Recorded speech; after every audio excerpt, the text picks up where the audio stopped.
When you need a mortgage, don't stress at all. Just tune right in and give these guys.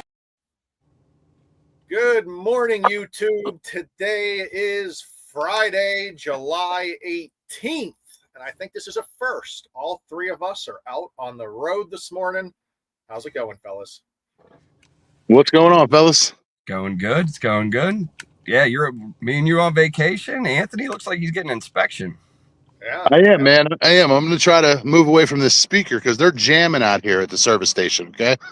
So we can't hear it, so you're okay. Just so you're know. good. I can't hear it at all. Okay. Yeah, but guys, appreciate you hopping on. I kind of had a code red this morning. Woke up at the campground a little north of Boston, and I had no internet service today, so I had to pull out to a Target parking lot. But I think we're good. Hey, I'm glad you're here. We missed you. Last week, me and Anthony were on here on July 4th, and you didn't show up. So, it was all good. Yeah, I bet. But anywho, boys, today it's in the news. We got to talk about it. We're going to talk residency of when you buy a home. When you buy your house, you can buy a home as a primary residence, a second home, or an investment property. If you happen to lie about that, that's called mortgage fraud. You can go to jail. You can lose your job. You can get in a lot of trouble. So we need to talk about mortgage fraud and residency and why it happens, because some folks out there may say, well, yeah, I'm buying an investment property. Why wouldn't you just tell everyone you're buying an investment property? Well, we all know in the mortgage world, to buy an investment property, you need a larger down payment and a higher interest rate.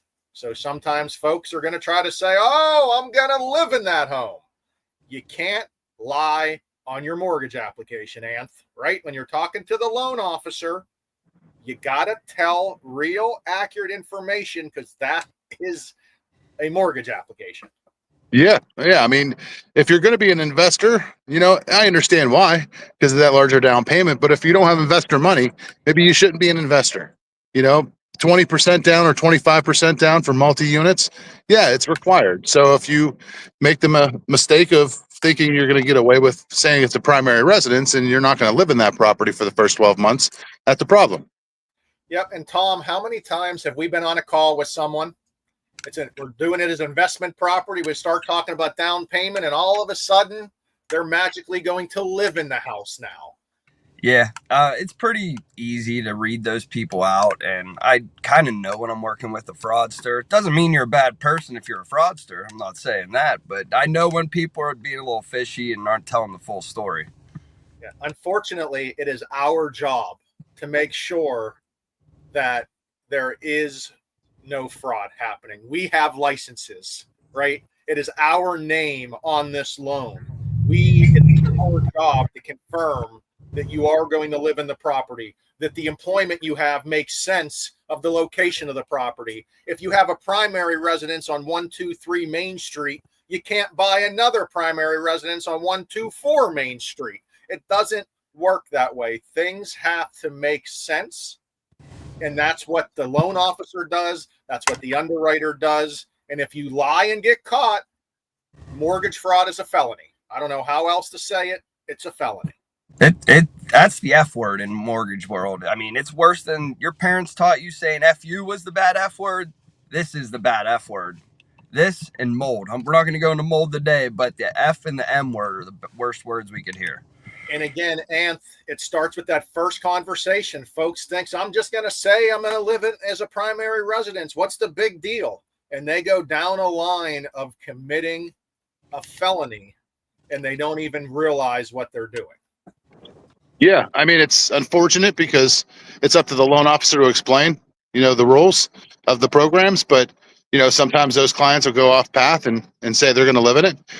But in that instance, I mean, they're only looking for trouble because, you only have to live in the property for 12 months. So if you get it as a primary residence, you only have to live there for 12 months. Do what you want after, so do it the right way. You could build a great portfolio of investment properties, and you don't have to worry about committing mortgage fraud.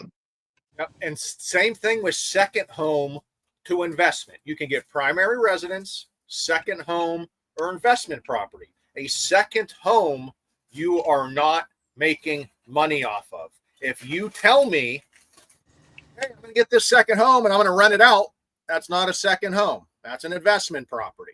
So, but don't say, oh, never mind, I'm not going to rent it out because I don't want to put the 25 or 20% down. Guys, come on.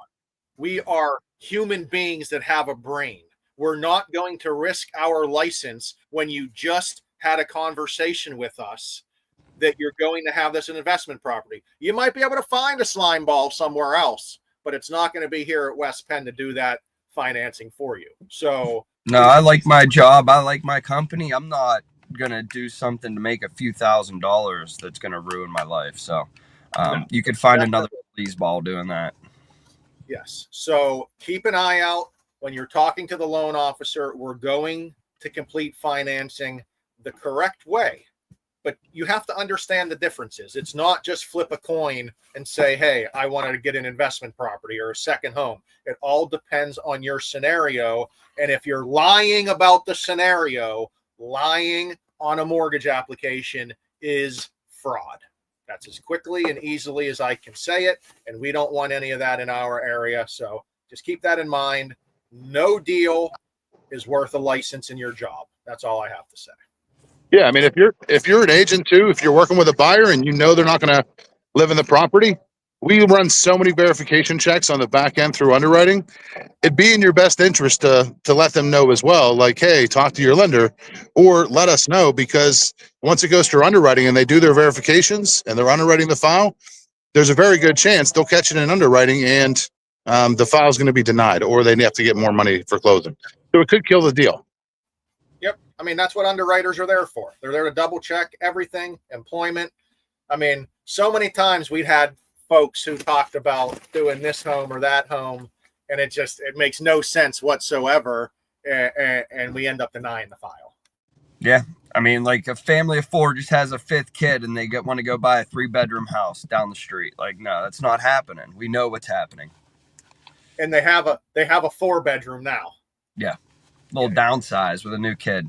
So that's all we're saying is there is actual investigating sometime that goes in. You'll have an underwriter research an address of a job or where you currently live compared to the other property. We are going to do our due diligence to make sure that the home is being purchased and financed in the right residency. Mm-hmm. No doubt. We like our jobs. We're going to try to keep them. That's it. And the chatter is popping today. It is a beautiful day up here in Boston. So I hope you guys enjoy your time as well. That's awesome. I'll let you know after I'm done with this service. That guy just came rolling back with my truck. I don't like how he was driving it though. He was hitting that gas a little too heavy. So I don't know. We'll see. Good luck with that Pennsylvania inspection, Anth. And if you guys need anything over the weekend, give us a shout. But enjoy your summer weekend. There's only a few left. All right, guys. Later. See you, boys. Tom, Ryan, and Anthony.